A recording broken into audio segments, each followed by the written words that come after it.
agency para makapag-Norway. Meron din po silang Poland. Ayan, gusto mo bang malaman? Panoorin mo ang video na to.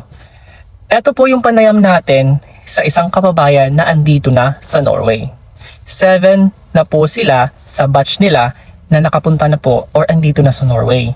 Take note, skilled worker po sila. Yan. Kasi meron po ditong dalawang uri ng working visa.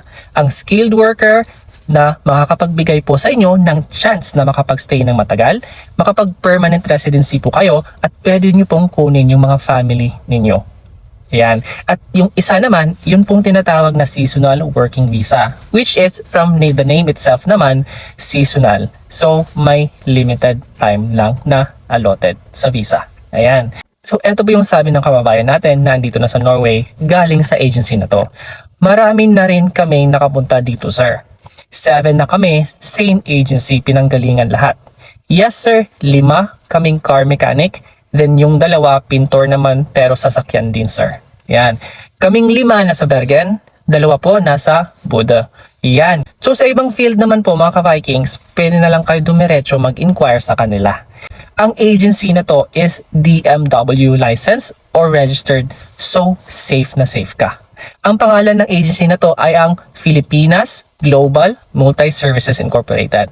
Meron doon po silang Poland, ha, take note. Ito yung sample ng mga job offers nila. Yung meron silang auto electrician sa Norway, auto or truck mechanic, meron silang tinsmith or panel beater dito sa Norway. Meron po silang Poland, meron din pong driver na nakasaad dyan. Ayan. Marami pa po silang mga job offer. Mag-inquire po kayo diretso sa kanila. Kung meron po kayong inquiries, lalo na kung kayo ay nagtatrabaho sa ibang fields. Ayan. So ano pang hihintay nyo? Inquire ka na and mag-apply na. Pag may tiyaga mga ka-Vikings, meron talagang nilaga. Ayan. Share this video po sa mga kakilala ninyo para madami tayong matulungan. And follow for more. Ingat! Paano nga ba kumita sa sitaw? Simplihan natin. 7 to 12% in 18 days. Kung may order ka, for example, na 1,000 pesos worth sa isang product, ipaprocess mo lang yan. Yung 1,000 pesos from your own puhunan or capital. At 7% ng 1,000 is 70 pesos.